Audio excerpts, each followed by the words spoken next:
empreender é um ato gostoso, mas que você começa a aprender a lidar com o incômodo diário. E aí tem uma analogia legal que o Diego falou, pô, pula, o paraquedas vai abrir, mas a gente não sabe onde vai cair. E a partir do momento ali que você tá muito drivado e saber o que você quer, acho que facilita você ter oportunidade nesses ambientes, com pessoas, conhecimento de fato e fazer esses primeiros movimentos. Eu não sou um cara que é 100% movido pelo dinheiro, eu sou um cara muito movido pela liberdade e pelo impacto. Por que não tentar gerar o máximo de impacto possível? Eu acho que o empreendedorismo é a maior ferramenta para isso. Fala garimpeiro, fala garimpeira, esse é o nosso podcast da Rubi, o RubiCast. Pela primeira vez, né, tô aqui com muita honra dividindo essa mesa, esse bate-papo, essa prosa mineira com os meus dois grandes amigos e irmãos, grandes empreendedores que eu admiro muito e também, com muita honra, meus sócios, Diego Vilar e Igor Almeida. Muito prazer, me chamo Matheus Gonzaga e pra gente é uma grande honra poder estar fazendo esse podcast para todos os empreendedores e empreendedoras desse Brasil, para poder contar um pouquinho sobre a realidade dos fatos, sobre como acontece a jornada empreendedora nua e crua. E acho que esse momento é um momento para a gente poder conectar. O podcast é um podcast que a gente fez com muito carinho para poder contar um pouquinho dessa história e conectar com as pessoas, com as histórias empreendedoras e mostrar que o caminho, apesar de muito árduo, ele é muito gratificante e tem muita coisa boa.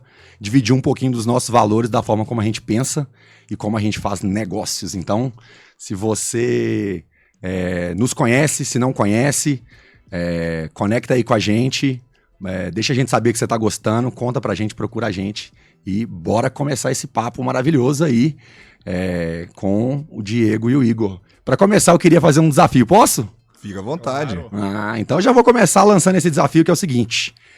Eu queria que vocês me contassem quem vocês são em 30 segundos. Quem é o Diego Vilar em 30 segundos? Fala, garimpeiras, garimpeiros, que prazer. Primeira vez, né? Saiu do papel, agora a gente deixou de ser off, agora nós estamos on. Então acompanha a gente aí no podcast, muito conteúdo legal, a gente vai trazer muita coisa bacana, muita história de vitória e também de desafios, né? Porque o empreendedorismo é feito disso, são desafios diários. Bom, quem que é Diego Vilar em 30 segundos? 30 segundos é pouco pra falar de mim, de um cara tão complexo, né, Matheusão? Não é nada, você é um cara de boa capacidade de síntese, vai. Vamos lá. Bom, Diego Vilar é um vendedor nato que começou há 18 anos no empreendedorismo, trabalha com vários negócios, é apaixonado pela jornada empreendedora, adora o desafio e gosta do jogo. E acredita que o grande sucesso está na jornada, não no final. Tá bom, né? Ficou legal. Sensacional, você ainda economizou 10 segundos, deixou de crédito. Vou dar pro Igor os 10 segundos. Vou roubar esses 10 segundos aí. Bom, pessoal, um prazer estar aqui. Primeiro episódio, espero que seja o primeiro de muitos. Estávamos muito ansiosos para fazer esse primeiro episódio. Eu acho que vai agregar muito, tanto pro aprendizado nosso, quanto dos ouvintes. E já entrando aí no Se Vira dos 30, né? Sou um rapaz latino-atleticano, mineirinho da gema, extremamente curioso desde sempre. Eu acho que isso aí despertou vários pontos positivos de negócios também. Então, sou apaixonado por gestão, por produtividade, desempenho. E é uma honra estar aqui ao lado tanto do Matheus quanto do Diego, duas pessoas aí que eu considero bastante. E bora startar com tudo. E agora, antes disso, Matheus, se vira nos 30. Só pra deixar registrado que ele é latino-atleticano, mas a gente tá vencendo aqui 2-1, 2 cruzeirenses e um atleticano, né? Maioria como sempre. Né, Matheus? Depende, a quantidade não é qualidade, né? A gente sabe disso. Bom, vamos lá. Matheus Gonzaga, eu sou mineiro, cruzeirense, sou marqueteiro de formação e de paixão e profissão, pratico mercado do marketing aí há mais de 15 anos, sou triatleta, já fiz 5 Ironman 70.3, sou maratonista, fiz 6 vezes a maratona, recentemente minha primeira maratona sub 3 para 2 horas e 59, sou um apaixonado por empreendedorismo, acho que o esporte e o empreendedorismo, eles têm muita coisa a ver, eles se conectam bastante na jornada, coisas como disciplina e outras coisas, e sou um cara simples, de fácil lida, e amo socializar e estar com os meus amigos, e gosto do game, gosto da aventura, do desafio, é isso. Só pela apresentação a gente já sabe que vai ter muito conteúdo bom saindo aqui, hein? Maravilha. Você tá maluco. Você falou um pouquinho de desafio, Matheus. Conta um pouquinho pra gente como que foi você entrando no mundo do empreendedorismo, como que foi essa virada de chave pra você? Cara, eu comecei a namorar o empreendedorismo muito por conta de duas pessoas. Uma delas é o Diego, a outra é meu irmão, o Marcelo. Que também é um grande empreendedor, admiro. Inclusive, a gente pode chamar ele para vir aqui bater um papo com a gente. Tá convidado, também. hein, Marcelão? Estamos esperando aqui. E esses dois caras começaram a mudar um pouco da minha chave. Eu acho que eu cresci com uma cabeça muito parecida com a do meu pai. Assim. Meu pai, ele era funcionário público e ele sempre... Ele é militar, né? E ele sempre pregou uma estabilidade na minha casa. E eu cresci vendo essa estabilidade. E apesar de não ter escolhido uma carreira de pública, né? Eu sempre busquei empresas sólidas onde eu pudesse ter um pouco dessa estabilidade. E isso me moldou muito como profissional no início, me fez aprender muito. Sem perceber, eu já estava construindo uma jornada empreendedora. Então, sempre empreendi muito dentro das empresas onde eu passei. Mas, de fato, uma hora o bichinho do empreendedorismo me picou, né? Na pessoa dessas duas pessoas, que foi o Diego, que está aqui, e o Marcelo. E eu comecei a pensar se realmente eu não tinha uma limitação profissional para aquilo que eu podia alcançar, para aquilo que eu queria buscar. Se eu não tinha asas grandes demais para voar dentro de uma gaiola. E quando eu comecei a me perguntar aquilo, naturalmente eu percebi que eu já estava empreendendo. Então, a minha jornada empreendedora começou ali. Mesmo dentro das empresas onde eu passei ali naqueles 2, 3 anos ali, eu já estava planejando como seria essa jornada, mas eu já comecei a bater asas antes mesmo de já estar voando, eu já tinha mentalidade de que eu podia voar. E você, Diegão, me conta. Matheusão, antes de eu te contar, quero te fazer uma pergunta que a gente já teve essa conversa algumas vezes, mas eu acho que eu nunca te fiz. Você acha que empreender, antes de você empreender de fato, você já estava empreendendo dentro de um mundo corporativo? Cara, eu tava. É muito legal, tem um cara que eu gosto muito, tomara que ele escute esse podcast, ele chama Rodrigo Lopes, ele foi meu chefe na Nestlé. E no dia que eu pedi demissão, na semana que eu pedi demissão na Nestlé, ele falou assim, as seguintes palavras na minha despedida, ele falou assim, o Matheus, que sempre, ele estava contando pro time todo que eu estava saindo naquela oportunidade, ele falou assim, o Matheus, que sempre empreendeu muito aqui dentro, sempre quebrou todas as regras e sempre construiu muitas coisas, percebeu que dá para empreender em outros lugares e acho que a Nestlé ficou pequena pro sonho que ele tem. Então ele agora vai empreender em outro canto. Então, respondendo a sua pergunta com essa história, naquele dia quando uma outra pessoa que trabalhava comigo dentro do mercado corporativo falou aquilo, ficou muito nítido para mim. E hoje, quando eu olho para minhas histórias de projetos que eu construí dentro da Coca-Cola, dentro da Nestlé, dentro do próprio Cruzeiro, eu vejo que eu já era empreendedor. Eu gostava de desafiar as regras de empresas que eram multinacionais e tinham processos complexos. Então, eu construía coisas novas. Eu odiava aquela rotina burocrática de fazer as mesmas coisas todos os dias. Então, de uma certa forma, eu sempre busquei empreender por onde eu passei, mesmo na carreira corporativa. Que legal. Você me perguntou e falou sobre quebra de regras, né? Eu acho que a vida do empreendedorismo, para mim, tem muito a ver com isso. Eu lembro desde pequeno que eu não era um padrão a ser seguido, né? Na escola eu nunca fui aquele padrão de conhecimento geral. Eu sempre gostei muito da matéria, mas nunca fui um padrão a ser seguido. E, cara, acho que o empreendedorismo me picou logo quando eu entendi a jornada e o que eu queria. Então, com 17 para 18 anos, eu também venho de uma família que não tinha nenhum empreendedor. Minha família é toda CLT. E com 17, com 18 anos, eu comecei a visualizar e falar, cara, eu quero algo diferente. E o empreendedorismo traz um pouco disso, né? Na verdade, traz muito disso. O empreendedorismo é você montar em cima de um leão e tentar domá-lo. E muitas vezes você consegue e outras não. E no primeiro momento, eu entendi que a venda era o caminho para chegar no empreendedorismo como eu acreditava. Eu comprei bombom desse menino na escola, hein? Rapaz, aqui foi antes dos 17 anos, que eu lembro que ali com 15 você já me vendia muito bombom na escola. Inclusive tem uma conta aí que vai chegar em breve. Tá? já caducou essa conta aí. Eu quero saber quem que fazia esses bombons. Vamos contar essa história. Na verdade, eu comecei a vender bombom na escola no 2º pro 3º ano. E aí a ideia era ter uma grana a mais ali pra poder sair. Nessa época a gente já tomava cerveja, né, Matheusão? Já. Pode contar isso aqui no podcast, Pode, né? lógico. Cuidado, hein? Cuidado. E aí, cara, comecei a entender que se eu comprasse bombom por 25 centavos e vendesse ele por 50, eu ganhava 100%. Foi a primeira relação com vendas de verdade. Isso foi durante um ano e meio ali na escola, a galera comprando bombom, e eu saí de lá e meus pais montaram um negócio em São Paulo. E aí a minha história de empreendedorismo começa ali, quando eu chego pro meu pai e pergunto pra ele, cara, eu tenho muita vontade de empreender, nem que eu abra uma barraca de cachorro-quente, mas eu gostaria de empreender. O que eu faço? E aí eu tava indeciso entre direito e administração. E meu pai fala uma coisa comigo que mudou o meu jogo. Ele falou, cara, se você quer empreender no Brasil, faça direito, que você vai ter uma visão 360 de tudo. A administração você vai aprender com o tempo. E eu comecei a fazer direito, mas já sabendo que a minha linha era a linha do empreendedorismo. E aí foram vários conflitos, porque além de não estar dentro do padrão exigido, né, pela sociedade, cara, eu comecei a olhar já a faculdade com outro olhar. Eu já comecei a olhar para a faculdade com a visão empreendedora. Então, minhas perguntas já eram diferentes, a forma de lidar com as situações já era diferente. Eu sempre olhava ali o lado do empreendedor brasileiro, que é um lado muito difícil. Então, empreender no Brasil não é fácil, a gente sabe muito bem disso. Mas voltando, depois a gente entra nesse ponto do empreendedor brasileiro, que a gente tem muito para falar sobre isso. Mas voltando à minha jornada, eu entendi que a minha relação comercial deveria ser algo que me levasse ao diferencial. E ali eu comecei a vender de porta em porta. E foi ali que eu comecei a empreender de verdade, porque eu vi que para vender, para ter resultado, eu precisava ter disciplina, eu precisava ter cadência, eu precisava buscar o conhecimento. E isso tudo que me alavancou dentro da parte comercial.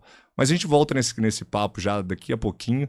Eu queria saber do Igor, como que foi o primeiro contato com o empreendedorismo, Igão? Boa, boa. A minha virada de chave, eu acho que o ponto determinante foi quando eu entendi o que eu queria de fato, né, para minha vida pessoal, e o que eu estava traçando, né, do lado profissional não estava de acordo. E aí, de fato, eu falei, pô, tem alguma coisa errada aí. E aí, onde que isso começou, né? Eu acho que mistura muito até com um pouco que o Matheus comentou do mundo corporativo. Eu ali, quando eu tinha meus 13, 14 anos, eu lembro até hoje, minha mãe sempre ia no supermercado fazer aquelas compras do mês, né? Antigamente isso era mais usual para os contemporâneos aí da década de 90. E aí ela sempre trazia para mim, eu pedia para ela uma revista Exame. Então tinha uma revista Exame sempre do mês. Cara, eu ficava doido. Ela já chegava já ali do supermercado, eu, cadê minha revista? Já pegava, 2, 3 dias já tinha lido ela toda. Então, sempre fui muito curioso e gostava muito desse tipo de conteúdo, né? Então, acho que era algo nato em mim. E ali, acho que despertou muito alguns pontos, né? Que é muito essa questão, de fato, ali da gestão, de produtividade, das grandezas da empresa. Então, eu ficava muito intrigado com isso e queria viver esse mundo. E a partir daí, né, que eu entrei para o mundo corporativo.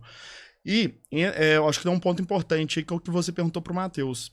Como eu já vim com esse mindset um pouco ali, trazendo desde novo, então acho que já estava um pouco no inconsciente, eu já entrei nas empresas onde eu trabalhei, nunca me fiquei pensando como funcionário de fato, mas eu acho que eu tinha algumas atitudes de dono, né, que é muito fazer mais com menos, né? Então acho que isso veio carregando ali desde os meus 13 anos, como eu lia muito sobre isso e falava muito sobre, né, produtividade, gestão, como que esses movimentos das grandes empresas. E aí, eu acho que isso ajudou também tanto na minha carreira no mundo corporativo. Então, acho que foi esse intraempreendedorismo. Então, acho que eu fiquei aí 10 anos no mundo corporativo, mas, na verdade, eu fiquei 10 anos empreendendo, né, em vários locais, o que me ajudou bastante na virada de chave. Que legal. Vou fazer uma pergunta para vocês dois, que vocês dois vieram do mundo corporativo. Eu já comecei empreendendo desde cedo. E a pergunta é a seguinte, vocês acham que o mundo corporativo tem muita diferença no empreendedorismo? E a segunda pergunta, quão burocrático é? Quer responder primeiro? Quero. Eu acho que tem o principal ponto, que foi a minha virada de chave, né, de sair do mundo corporativo e ir para empreender.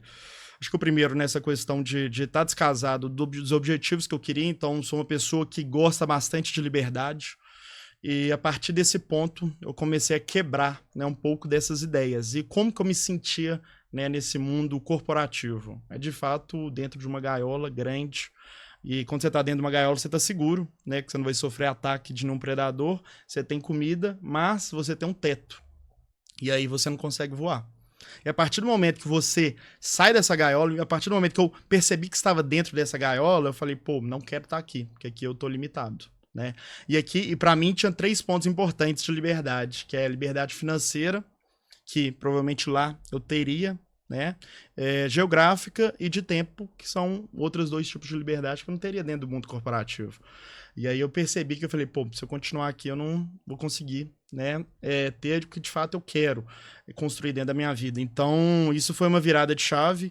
E fazendo esse paralelo, né, que eu acho que o que seria essa diferença do mundo corporativo, empreender dentro do mundo corporativo, empreender no mundo real, que é empreender no mundo real, você tá fora da gaiola. Você pode voar, você tem o mundo todo, mas se você der uma bobeira, vem um predador e te pega no primeiro momento.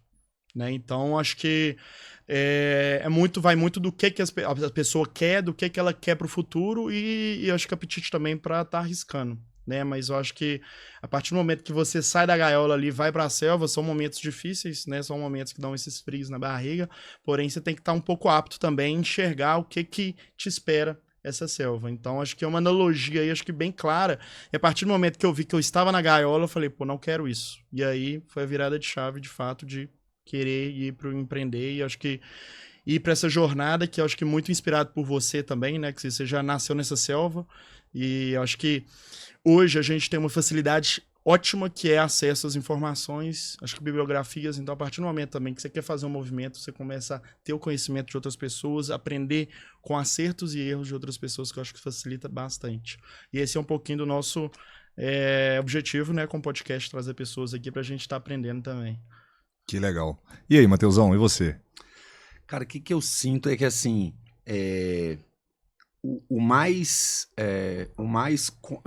a melhor do corporativo é o conforto, sem dúvida nenhuma, assim. E o conforto, ele é muito perigoso, né? Então, eu ouvi essa frase esses dias em algum lugar, acho que eu vi no Instagram, que é um cara falando que, assim, um salário de 20, 30 mil na Faria Lima, ele é a maior armadilha que pode existir na vida de um homem com um sonho, de um homem, de uma mulher com um sonho, né? Então, é muito cômodo você ficar ali no mundo corporativo, ganhando salário, construindo uma carreira que vai ter aí seus 15, 20, 25 anos ali.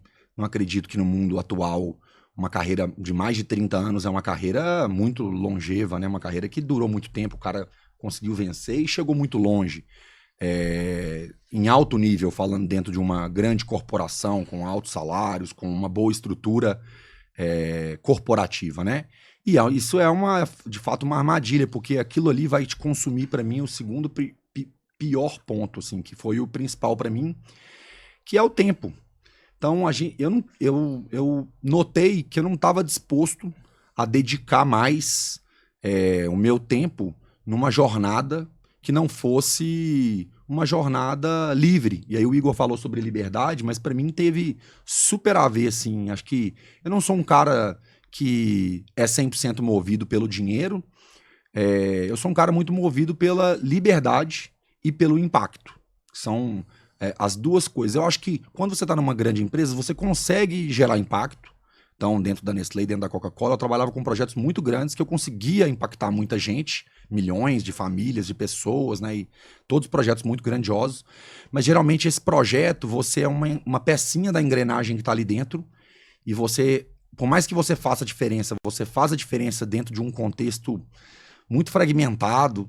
E eu sempre tive esse sonho, almejei muito impactar muita gente, gerar impacto para o mundo, ou para o meu universo, ou para o meu mundo ali, com aquelas pessoas que estão ao meu redor, e fazer isso de uma maneira que fosse autônoma. Autônoma, quando eu digo de ter autonomia, de ir e vir com liberdade, de fazer aquilo. E eu ainda saí do mundo corporativo antes da pandemia, né? Então eu saí num momento que, cara, eu tinha um dia de home office por semana na Nestlé, e era muito. Era tipo assim, já era uma empresa muito de vanguarda, muito à frente das outras, porque eu tinha uma quarta-feira que eu podia ter um home office.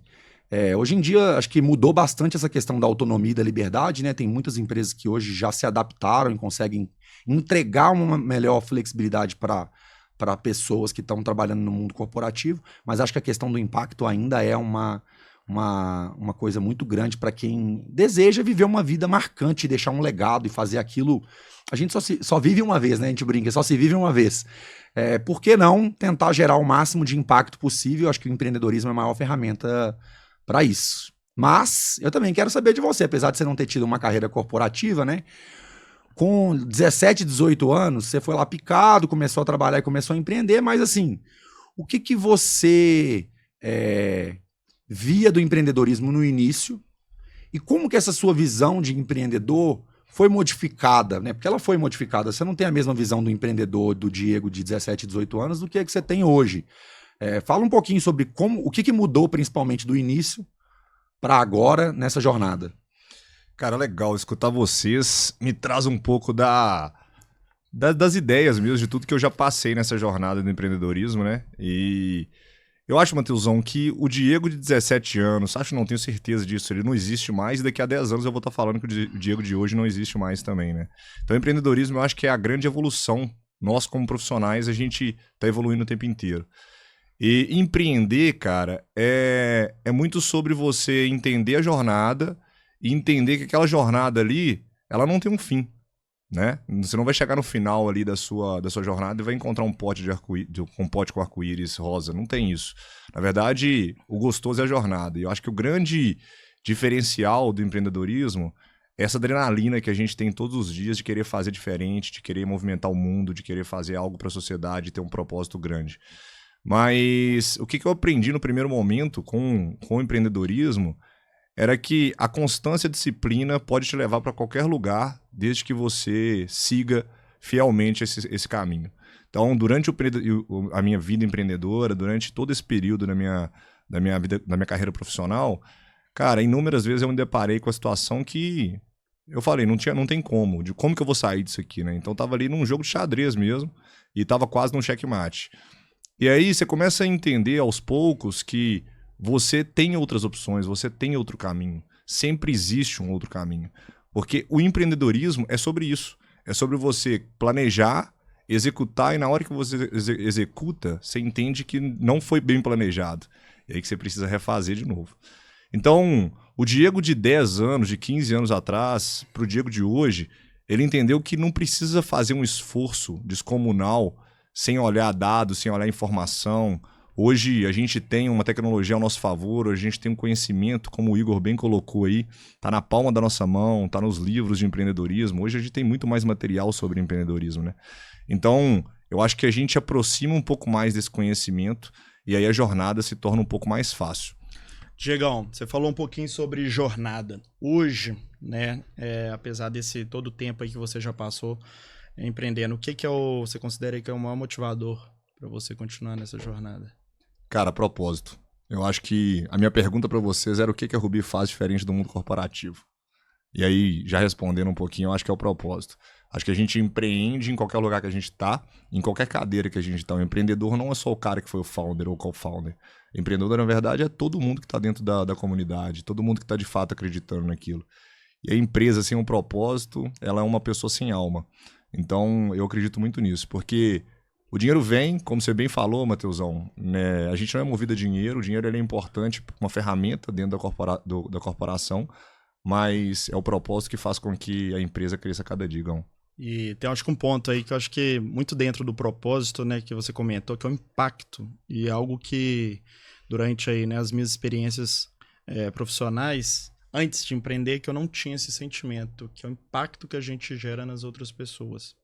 Então, a partir do momento ali que você tem pessoas com você nessa jornada, sendo, né, funcionários, outros sócios, você conseguir ver o crescimento dessas pessoas, ver como que as pessoas entraram dentro ali do processo com você nessa jornada e como estão. E muitas das vezes essas pessoas vão para outros desafios e me dá uma satisfação enorme, porque eu vejo que essas pessoas entram de uma forma e saem muito mais preparados. Então, acho que é um ponto que, de fato, quando eu fiz essa virada, eu não imaginava isso. E hoje, o que move, eu acho que traz essa gratidão para mim durante essa jornada aí, que é de fato evoluir como pessoa, evoluir outras pessoas, né? E acho que está preparando isso. E a gente descobre também que para construir coisas grandes, coisas com grande impacto, aí a gente precisa de um time, precisa de pessoas. Então acho que esse é um ponto que para mim foi uma surpresa grata e de fato isso que me move cada vez mais. Legal. Vou aproveitar essa fala sua sobre pessoas e quero fazer uma pergunta, porque tá tudo muito lindo, né? A gente tá falando sobre empreender, sobre o propósito, sobre pessoas e processos. Poético, né? Tá bem poético e a gente sabe que o empreendedorismo não é isso. Igão, Matheus, vocês já tiveram decepção com pessoas? E se tiveram, me conta um pouquinho da história, como que foi esse processo. E aí também eu quero um case de sucesso que vocês já tiveram. Todo garimpo tem uma lama, né? Faz parte. A gente brinca que todo dia, acordar todo dia com uma peneirinha e lá no meio da lama procurar uma pedrinha de 1 grama que brilha, não é fácil, mas a gente gosta, né? Eu já tive algumas decepções, apesar da minha jornada empreendedora, né? Ser uma jornada teoricamente bem mais curta do que a sua, ô Diego. Já tem aí uns 4 anos que eu tô empreendendo. Cara, eu gosto muito de... Eu tava conversando hoje com uma pessoa que tá até aqui nos bastidores sobre isso. Eu gosto muito da palavra gratidão, assim. Eu acho que a gente não faz nada sozinho no empreendedorismo, sabe? Assim como qualquer empresa, né? E quando a gente faz, de fato, tem muitas pessoas que acreditam no nosso sonho e embarcam com a gente, né? Na construção de um negócio, de uma empresa. E nos ajudam. Então, nós somos muito ajudados. E a gente hoje, na posição que a gente está, a gente tem condição de ajudar muitas pessoas. Quando a gente fala de decepção, na maioria das vezes, essa decepção ela está ligada a essa sensação de gratidão ou ingratidão. E isso, meu maior aprendizado de empreendedorismo, está ligado à expectativa, a alinhamento de expectativa. Então, assim, ninguém tem... Eu sempre vou partir do pressuposto que ninguém me deve nada. Eu faço o que eu faço pelo meu propósito, pelo propósito que eu quero fazer. Obviamente, na jornada, a gente vai identificando pessoas que nos ajudam e que, obviamente, vai virando um fator mútuo, né, de retribuição. Então, pô, aquela pessoa me ajudou, cara. Aquilo ali vai contar umas estalecas, né, na minha memória emocional como empreendedor. Aquele cara me ajudou no momento que eu precisei. E as pessoas que muitas vezes nos atrapalham ou, né, entram na jornada com um propósito muito diferente do nosso. Então, alinhar a expectativa sobre esse propósito é muito importante. Tipo, se eu entrei num propósito, eu quero empreender com um propósito de ganhar dinheiro, e não tá errado, eu quero ser rico, quero ser multimilionário. Se eu me alinhar com um cara que tem um objetivo desalinhado desse, muito provavelmente em algum momento a gente vai ter um conflito. E aí vai haver uma decepção mútua dos dois lados. Então, eu acho que a forma mais fácil de evitar uma decepção, né? Até não foi essa pergunta que você me fez, né? Eu estou discorrendo um pouquinho sobre como eu vejo essa situação. É de fato alinhamento de expectativa e de propósito, principalmente, de com quem eu vou andar do lado, com quem eu vou andar junto. E meu propósito pode ser igual ao seu durante um período e daqui a 5 anos, 10 anos, mudar. Desde que a gente mantenha diálogo, a gente provavelmente vai se manter fiel ao nosso próprio propósito. A empresa talvez vai mudar. Eu já me decepcionei algumas vezes, principalmente com sociedade, né?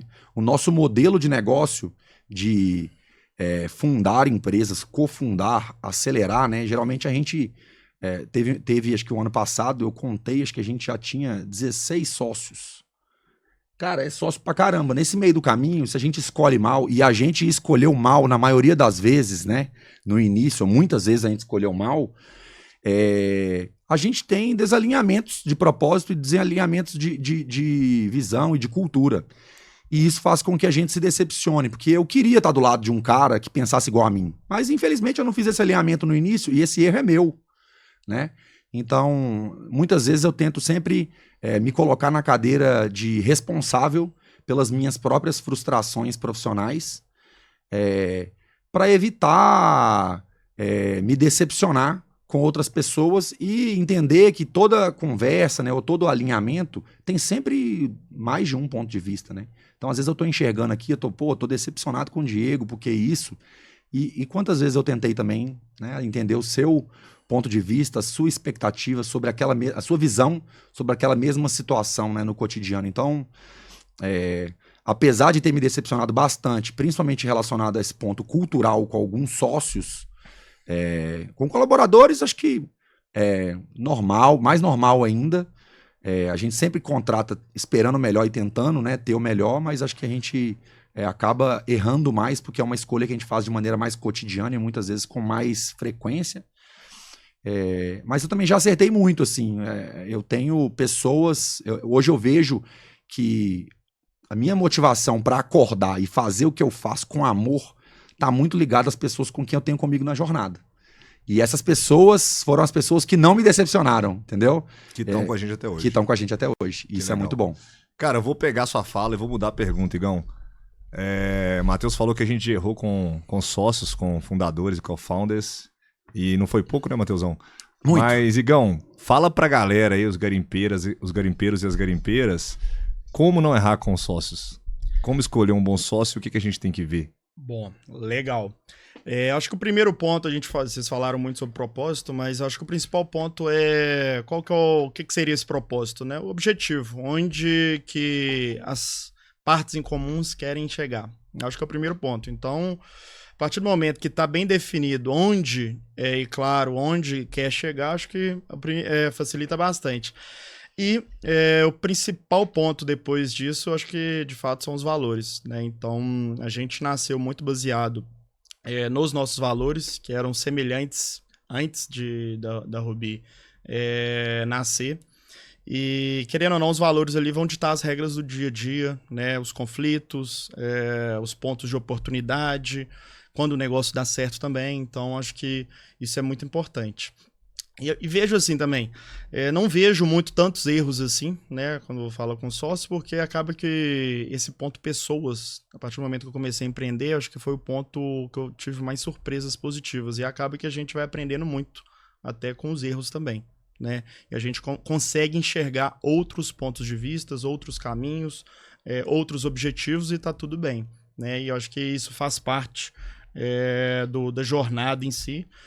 Mas eu acho que, assim, 2 pontos principais, acho que é o objetivo, né, onde a gente quer chegar, e muito sobre esses valores também das pessoas, porque eu acho que isso que vão mover, né, o dia a dia, as atitudes, muitas das vezes também a forma de pensar, tratativa, e como que isso vai refletir para o negócio, para o time principalmente.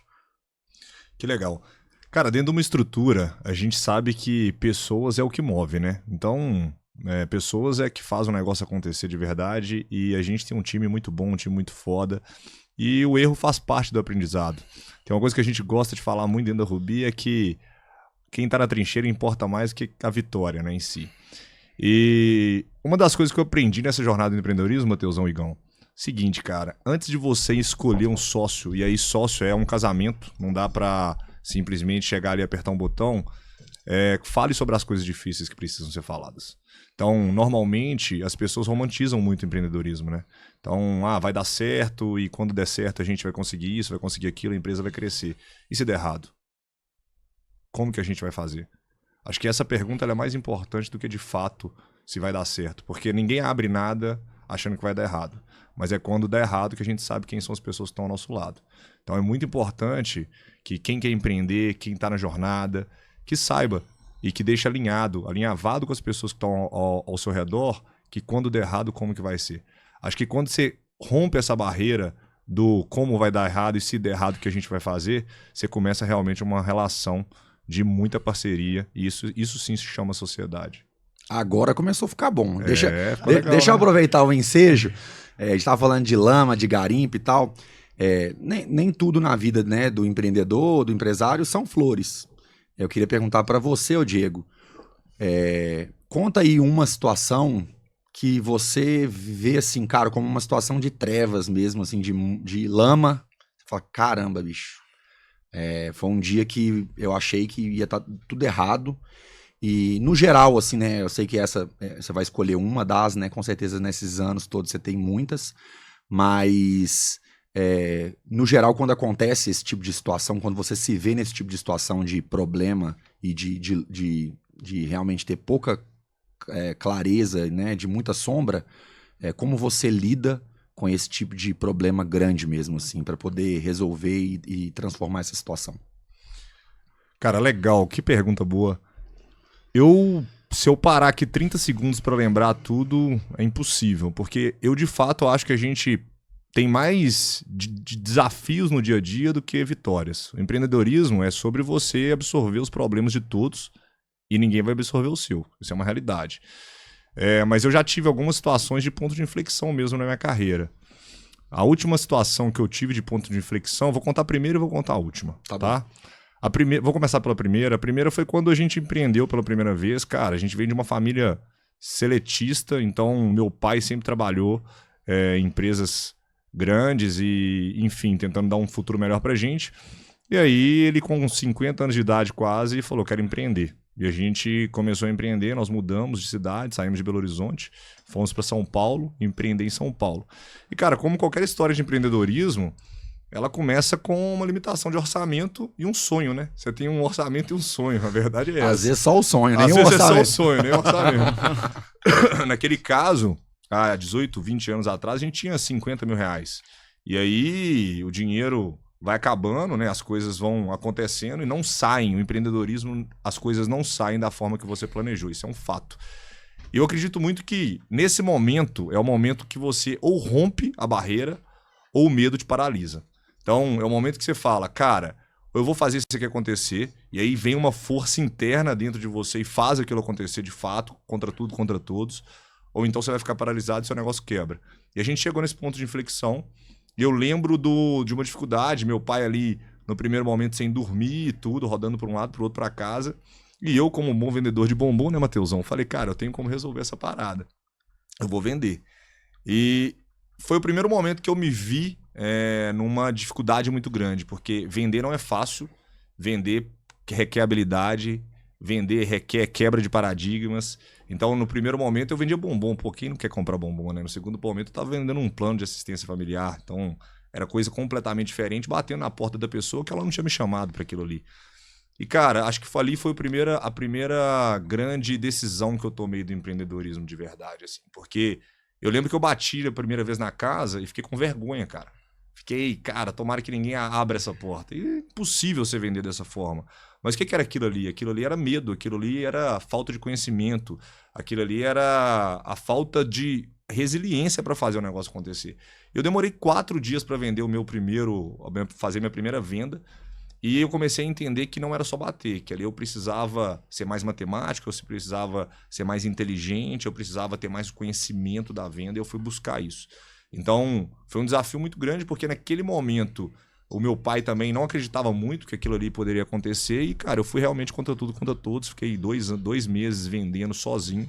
E aí depois eu comecei a montar a equipe de acordo com o orçamento nosso. Então, acho que esse foi o primeiro ponto de inflexão meu dentro do empreendedorismo. E, cara, o último ponto de inflexão, e aí eu não acho nem que ele acabou. Eu acho que, na verdade, ele é um processo que todos os dias a gente tem que saber lidar com ele. É que no empreendedorismo, você é a última pessoa a apagar a luz. Então, se tudo der errado, você vai ser a pessoa que vai ter aquela responsabilidade. E a gente não trabalha só por nós, né? Então, tem várias pessoas envolvidas dentro de uma empresa, dentro de uma organização. Você tem pais de família, mães de família, pessoas que levam seu sustento para casa.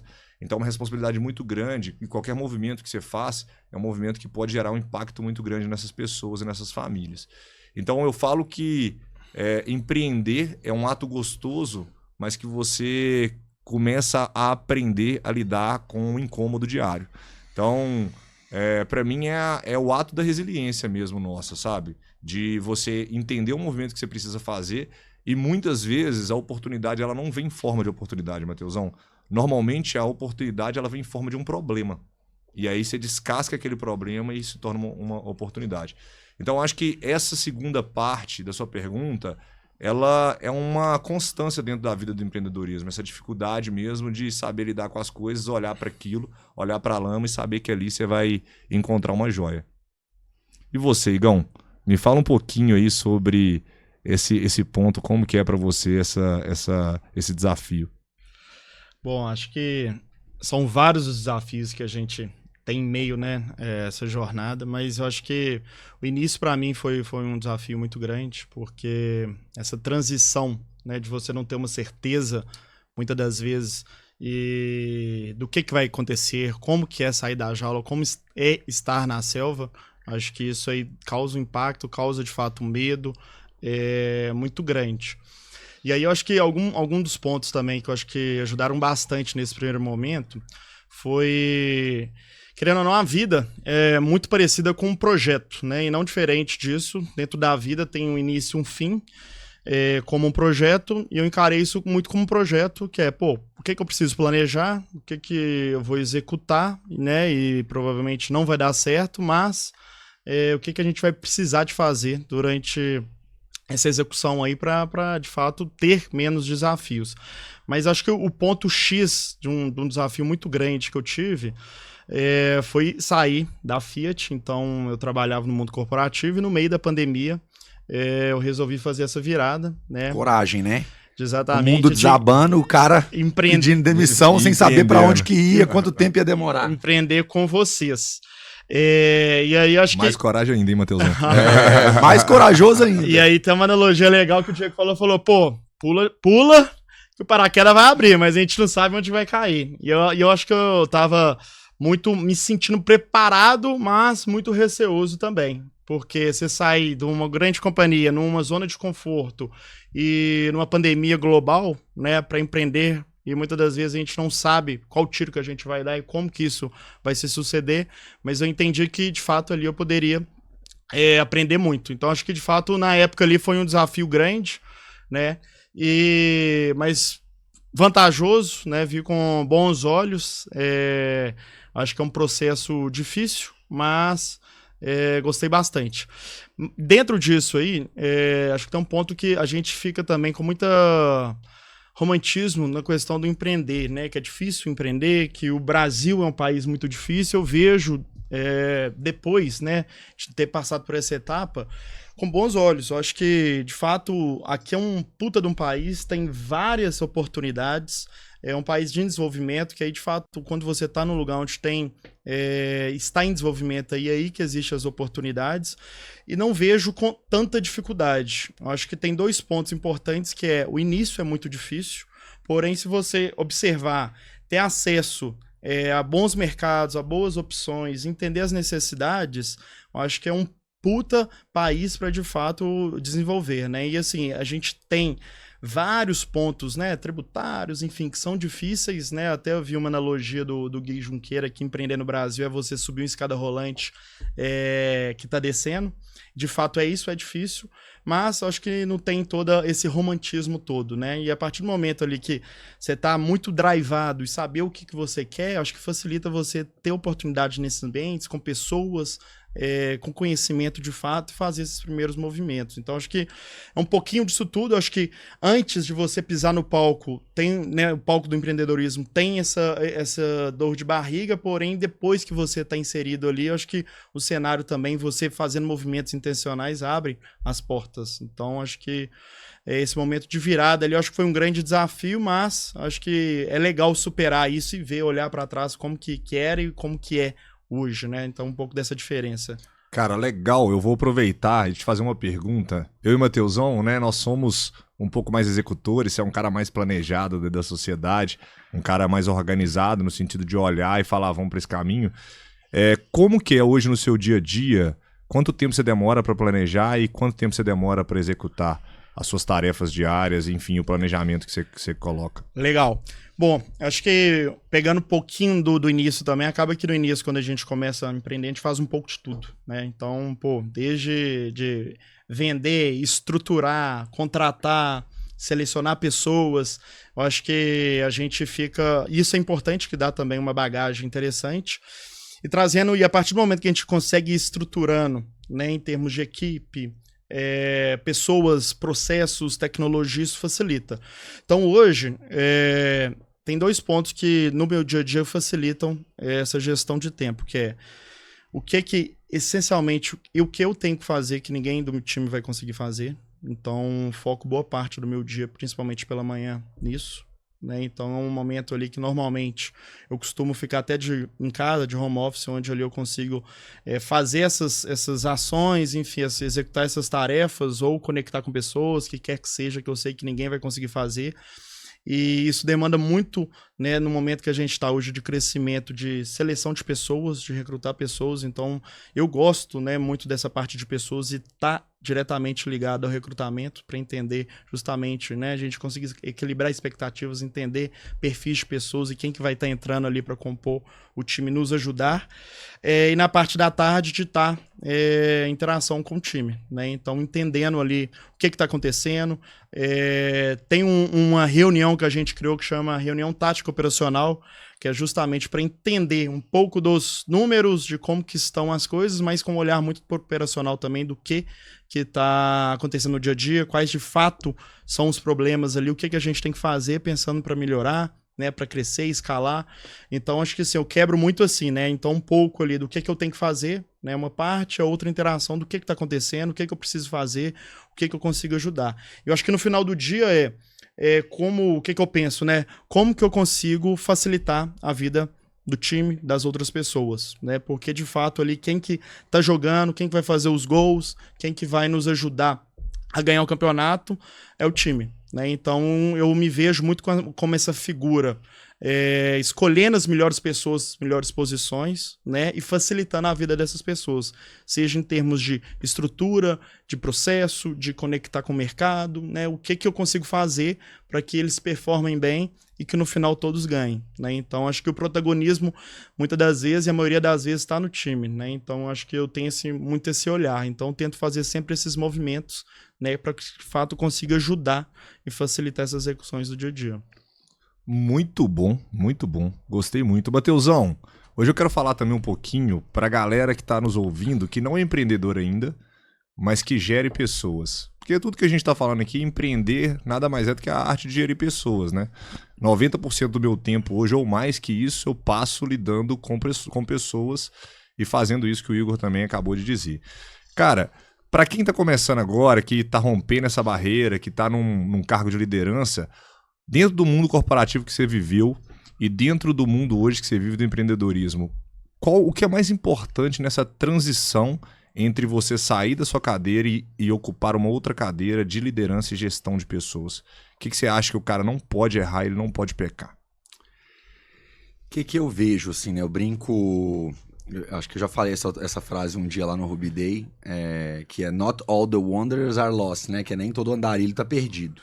Então, esse momento que a gente toma a decisão de sair do corporativo e decide virar empresário, é um momento que muitas vezes você está acostumado com status quo e você tem que mudar ele completamente. E nessa mudança, muitas vezes, existe um risco, um ruído ali, né, de você se perder. Então, e aí até pensando, né, se você for para um negócio novo, se você vai começar um negócio em estágio inicial, early stage, é muito importante que você tenha autogestão e autoconhecimento. Esse, para mim, é o principal. Que é assim, eu, Matheus, no caso, né, vou dar o meu exemplo. Eu pensei assim, eu sou um cara altamente organizado? Não. Eu preciso criar métodos e gatilhos que me ajudem a me organizar melhor. Porque sozinho eu não vou sobreviver. E o Igor estava falando, no início, é assim, hoje o negócio dele tem time, né? Tem pessoas, então ele concentra o tempo dele em montar a melhor estrutura, em fazer coisas que as outras pessoas talvez ainda não tenham a possibilidade de fazer. Mas em algum momento foi ele que fez. E a gente não é completo. Então a gente tem as nossas fortalezas e a gente tem as nossas fraquezas. Só que no primeiro momento é a gente que faz tudo. Então como que eu minimizo uma fraqueza minha? Como que eu primeiro me conheço, sei onde estão minhas fraquezas e tento minimizar as minhas fraquezas? Porque eu não posso falhar. Eu não tenho ninguém para fazer aquilo por mim. Ou eu faço ou eu faço. Então quem fazia minha agenda era eu. Quem organizava as coisas era eu. Então eu tive que desenvolver o mínimo daquilo que eu não tinha para conseguir fazer no começo. Então eu tive que fazer um planejamento. Eu sou um cara muito executor. Então eu tive que aprender a construir bons planos para conseguir andar mais casas. E tive que evoluir muito, principalmente naquilo que eu não sabia fazer bem, mas era aquilo que eu precisava fazer. E, obviamente, você tem que tomar muito cuidado, porque nessa de olhar para onde você não pode falhar, você corre um grande risco de não usar aquilo que você tem de melhor. Então, ao mesmo tempo, pô, eu sou bom pra caramba em marketing e vendas. E eu negligenciei essa minha característica no primeiro momento, porque eu estava muito preocupado com os meus defeitos, entendeu? Então, até acho que em alguns momentos eu errei nisso no início. Mas saber quem você é, no que você é bom, no que você não é bom, ter esse autoconhecimento e criar esses gatilhos para você conseguir fazer, né, executar, sair, dar o primeiro passo, é fundamental. Para mim é o passo principal, você ter essa noção. Obviamente, né, depois de você saber o que você quer fazer. Então o primeiro ponto é, cara, o que eu quero fazer? Eu vou sair para fazer o quê? O que eu vou potencializar? Onde eu vou concentrar as minhas forças e as minhas energias? Naquilo. Fazer uma boa reflexão, fazer um bom planejamento, né, Igor? E aí, em algum momento, olhar para as capacidades que você precisa para executar aquele plano e entender quais você tem e quais te faltam. E aí tentar, né, trazer recursos para perto ou desenvolver as capacidades que te faltam. E olha que legal, né, Matheusão? Você tá falando aí de skills, né? Acho que ninguém é bom em tudo. Então, um dos pontos que a gente tá aqui juntos é que a gente é bem complementar, né? Então, a gente é bem parecido em termos de valores, do que a gente gosta, estilo de vida, mas eu acho que os três têm, acho que skills de fato complementares, eu acho que isso é um ponto determinante para conseguir dar os próximos passos, né?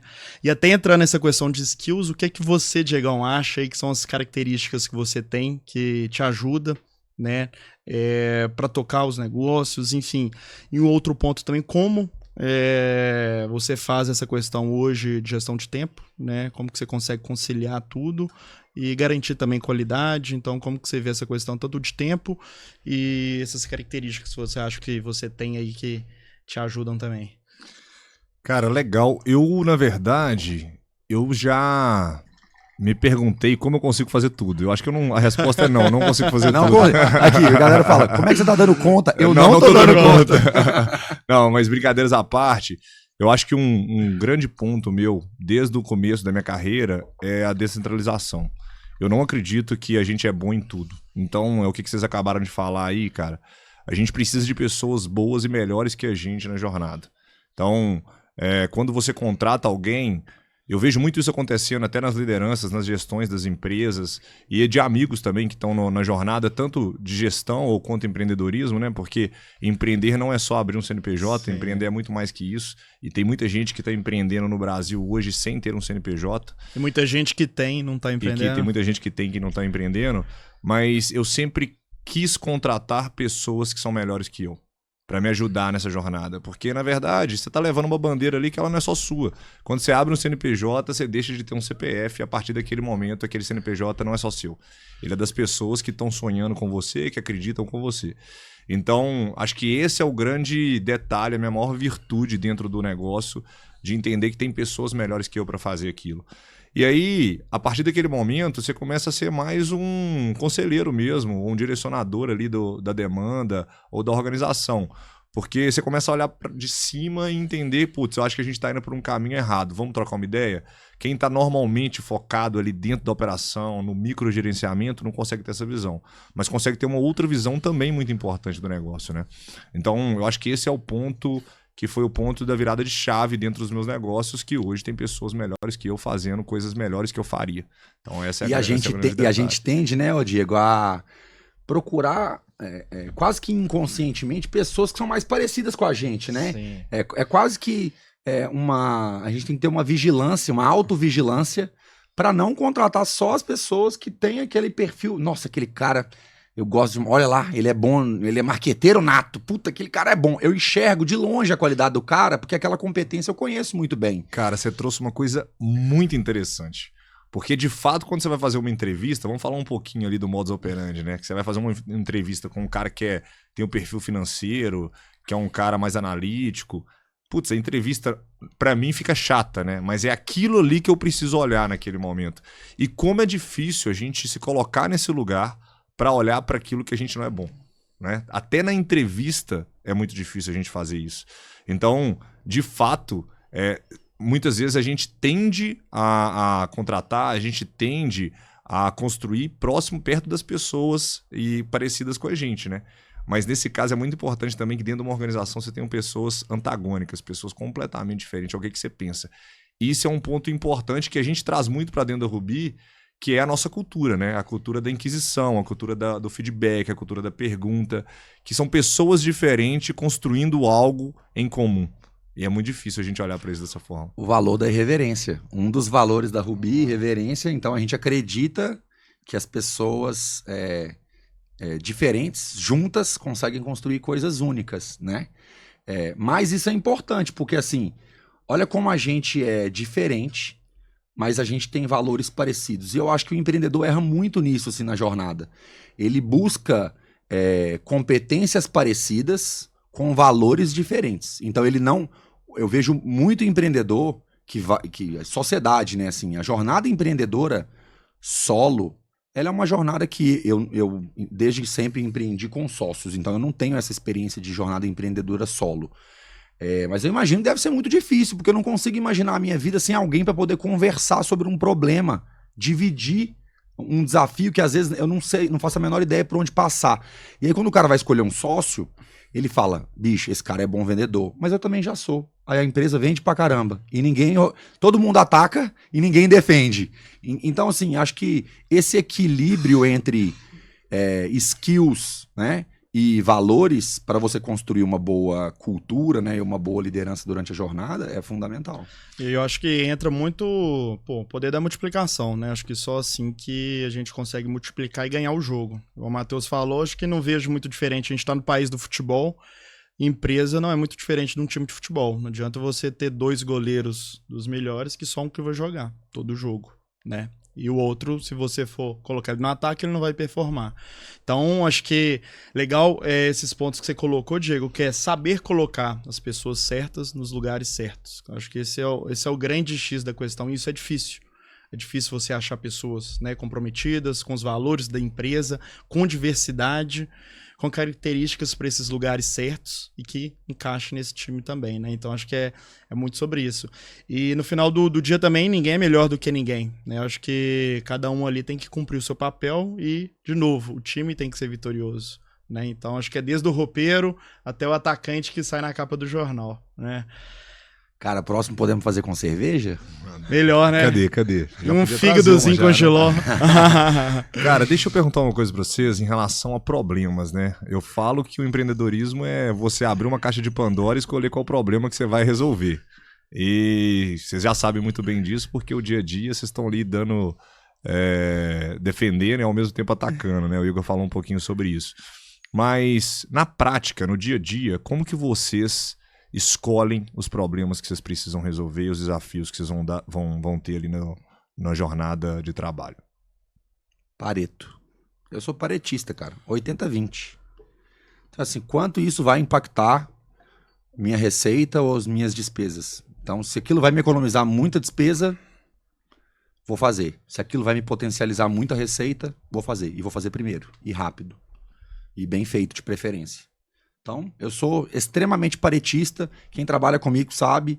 Eu tenho zero problema de ignorar completamente. A pessoa tá falando comigo alguma coisa que eu sei que não tá no meu radar como algo muito importante. Não é que eu tô menosprezando a pessoa ou aquela função dela. É que, para aquele momento, aquilo não é a coisa mais importante que eu, como um colaborador da minha empresa, preciso fazer. Então, eu geralmente olho muito 80-20. Eu sou... Legal. Legal. Você, Igão? Acho que não muito diferente. Acho que, até para quem tá escutando aí, tem uma matriz que chama matriz Gucci, que é basicamente você colocar o impacto versus urgência. Então, você vai ter 4 quadrantes, né, de alto impacto, alta urgência e, consequentemente, os outros 3 ali. Então, acho que é um pouco disso, né? Então, acho que facilita, vamos dizer assim, a priorização do dia a dia. Se eu tenho algo que tem um impacto alto e urgência alta, é ali que eu vou começar. Se eu tenho algo com impacto baixo e urgência baixa, isso eu já vou descartar. Se eu tenho algo com impacto alto e urgência baixa, talvez você delegue, né? Então, acho que isso facilita, né? Acho que de forma rápida, né? Dentro até um pouco que o Matheus falou também, que é, esse problema, qual que é o impacto, qual que é a urgência? Isso tá comigo, consigo fazer, pega e faz, né? Então, de fato, vem muita coisa e acho que tem que saber ter tempos e momentos ali do que fazer.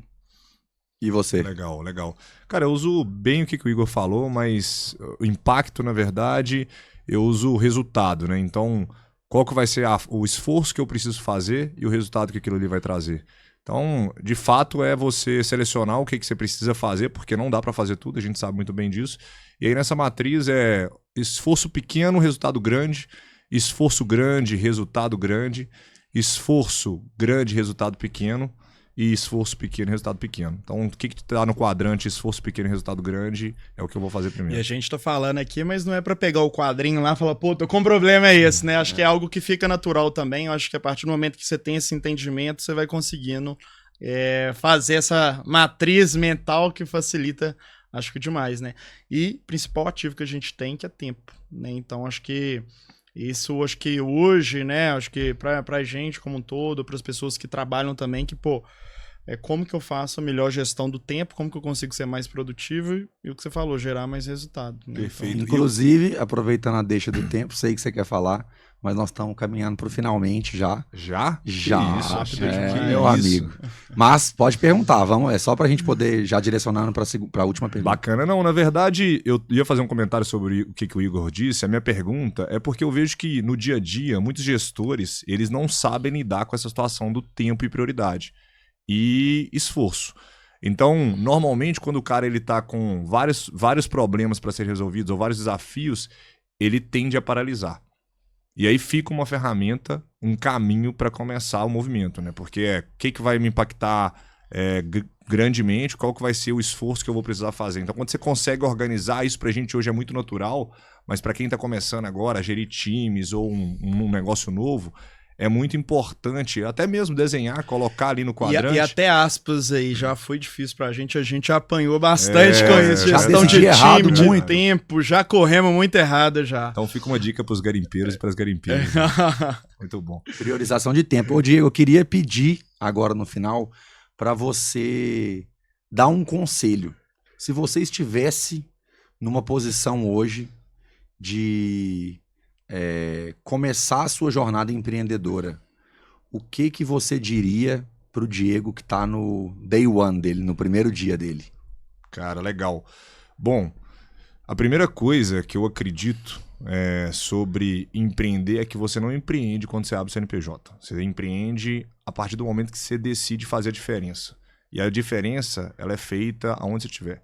Então, a cadeira que você tá, se você entrega o melhor, o dia que você sair daquela cadeira, quem vai sentar vai respeitar o processo, vai respeitar todo o trabalho que foi feito, porque o trabalho foi grandioso. Então, eu vejo muitas pessoas falando que não tem oportunidade ou que empreender é difícil. É porque elas não estão preparadas para o empreendedorismo. O Igor falou um pouquinho hoje sobre a analogia da selva, né? E é muito isso mesmo. Quando você sai de uma empresa e abre um CNPJ e vai para a selva, você tem que tomar muito cuidado com o predador. Mas se você não treinou dentro da gaiola, ou se você não treinou na área que precisava ser treinada, cara, você vai ser engolido. Você vai ser morto. Então, de fato, a primeira coisa é empreenda aonde você estiver e olhe para o que realmente importa. Pare de olhar para aquelas pessoas que estão ali do lado, que ao invés de te impulsionar, elas vão ser pessoas que vão te jogar para baixo, enfim. Eu acho que empreender é nosso ato todos os dias de higienizar a nossa mente e fazer o melhor, independente do o que as pessoas falam. Fazer o que precisa ser feito e fazer muito bem. Primeiro ponto é esse, Matheusão. O segundo, cara, é sobre resiliência e disciplina. Disciplina é libertadora, a gente sabe muito bem disso. Nós três gostamos muito de esporte, a gente coloca isso dentro da nossa empresa. E, cara, sem disciplina, você pode ter vontade, mas se você não souber para onde você vai e como você quer ir, não adianta. Então, é o ato de você fazer aquilo que precisa ser feito também todos os dias. E resiliência, porque você precisa ter estômago. Então, a partir do momento que você vai para um cargo de liderança dentro de uma empresa, e aí não é só sobre empreendedorismo, tá? Estou falando para a galera que está na gestão, que está começando agora a trabalhar com time, é importantíssimo que você entenda essa resiliência. E resiliência é você ter estômago para lidar com os problemas de outras pessoas. Porque a gente não aprende isso no nosso dia a dia, a gente não aprende isso na faculdade, a gente só aprende isso quando a gente se propõe a isso. Então, a partir do momento que você fala, cara, eu quero gerir pessoas, você vai ter mais desafios, você vai ter mais problemas, você vai ter que ter um direcionamento com aquelas pessoas para que as coisas aconteçam da forma que devem acontecer. Então, acho que são esses 3 pilares muito importante para quem quer ou crescer na carreira ou empreender de alguma forma. E você, Igão? Bom, eu acho que dentro dos pontos que você colocou, não penso diferente, mas para a pessoa conseguir ter motivação, disciplina e resiliência, só uma coisa que move, né, que é justamente o propósito, onde que quer chegar. Isso não só para o lado profissional, né, acho que para tudo na vida. Né? A partir do momento que você tem um propósito, quer aquilo, você vai pagar o preço. Ao invés de você correr na esteira, no ar-condicionado, você vai correr na rua, vai pegar sol, chuva, correr na estrada de terra. Então, acho que é um pouco sobre isso. Então, se você tiver claro, quero chegar ali, você vai pagar o preço, vai fazer o que for. E aí vai vir a disciplina, vai vir a motivação, né, vai vir a resiliência. Então, acho que é o primeiro ponto. E o segundo ponto, que é de fato começar. Né? Começar, e começar não é largar tudo. Né? Quantas vezes que o Matheus ainda, ele estava no momento de transição, eu estava na Fiat, a gente fazia reunião durante a noite, e todo sábado, 2, 3 horas. E assim foi, durante meses. E isso, de fato, foi um conforto para mim, porque e isso me preparou bastante, porque quando eu vi que eu estava entregando, construindo algo, né, que de fato eu poderia ser protagonista, poderia a gente deixar um legado, eu pensei, se eu sair da Fiat, deixar minhas, vamos dizer assim, as 8 horas aqui, eu vou potencializar meu tempo em 4, 5 vezes dedicado para esse negócio. Então, assim, não precisa mudar de uma hora para outra. Então, começa a construir. Tô no caminho. Eu vi isso. Eu tava no caminho. Não é isso que eu quero. Então, começa a construir esse novo caminho, vai aos poucos. Vai conectando com pessoas, vai lendo, vai interagindo, começa a agir, vai errar, né? Então, acho que é importante esses 2 pontos. Saber onde que quer chegar e começar a construir esse caminho, né? Nunca é tarde. Então, acho que é um pouquinho desses 2 pontos aí que eu acho que são determinantes, né? E intencionalidade é tudo. Último ponto aqui, antes de terminar, eu queria trazer um ponto bem polêmico até, que eu conversei, o Diego me falou, eu refleti bastante sobre isso. E isso impacta sobre o empreendedor, que é as pessoas que mais te amam são as pessoas que provavelmente vão te atrapalhar nessa jornada. Silêncio. Caralho, concordo 100%. E aí, acho que assim... E acho que de fato, assim, né, fazendo um breve resumo disso, por quê? Porque a jornada é sobre resiliência, é difícil, né, pancada, você vai abrir mão. E quem te ama quer seu conforto, quer seu bem. E muitas das vezes, quem te ama não sabe onde você vai chegar. Por que você quer chegar e aonde você vai chegar. Tá vendo só o agora. Né? Então, eu refleti muito sobre isso e, de fato, é isso. Né? A gente vê pessoas, né, que tiveram conosco trabalhando, outros sócios, que muitas das vezes a pessoa tem uma vontade muito forte, mas, né, às vezes, muitas das vezes, esse ambiente externo pode atrapalhar. Mas acho que fica isso até como reflexão. Cara, eu tô pensativo aqui agora. Pancada. Mas eu acho que é um pouco disso, né? Então, acho que para fechar aí, eu acho que de pontos importantes aí, né, para empreendedores, enfim, para quem quer fazer esse movimento, é começar e saber onde quer chegar. Cara, não dá vontade de parar esse podcast, viu? Acho que a gente vai ter que ficar mais 1 hora. Mais 2 horas aqui. Normalmente eu escuto podcast malhando, aí o cara vai ter que malhar umas 3 horas. O cara vai ficar gigante, é o novo Ramon Dino, fisiculturista. Mas essa fala do Igor dá um podcast, né? Dá. Vamos deixar pro próximo. Vamos guardar o episódio, vamos anotar que nós vamos fazer um podcast só sobre isso. Porque realmente é uma fala muito enriquecedora. Matheusão, e você? O que o Matheus de 10 anos olharia para esse Matheus, aprenderia com esse Matheus, e o que esse Matheus de hoje falaria para o de 10 anos atrás? Cara, a primeira coisa é que eu ia me dar um abraço muito forte, né? Ia falar, calma, porque... Boa sorte! Good luck! Cara, primeiro que eu acho que eu falei assim, em forma de carinhosamente, né? Me dar um abraço, que a minha ignorância, quando eu comecei, me fazia achar que velocidade era tudo, sabe? E sempre que eu tive uma decisão complexa para ser tomada nessa jornada e eu recorri para o meu propósito, eu tomei a melhor decisão. E ela nem sempre foi do caminho mais curto ou mais rápido. Então, sempre que eu olhar para o meu propósito, eu vou conseguir tomar boas decisões, eu vou ser fiel aos meus valores, que também são os valores da nossa empresa, e vou conseguir ter perenidade na jornada. Eu vou fazer uma analogia agora, puxando a sardinha para o meu lado. Empreender é uma maratona, não é uma prova de 10 quilômetros. Se eu sair rápido demais no quilômetro 5, eu posso quebrar. Se eu for devagar demais, posso também não ter minha melhor performance, posso subaproveitar meu potencial. Então é o segredo de você conseguir ir rápido o suficiente sem comprometer o seu fôlego até o final.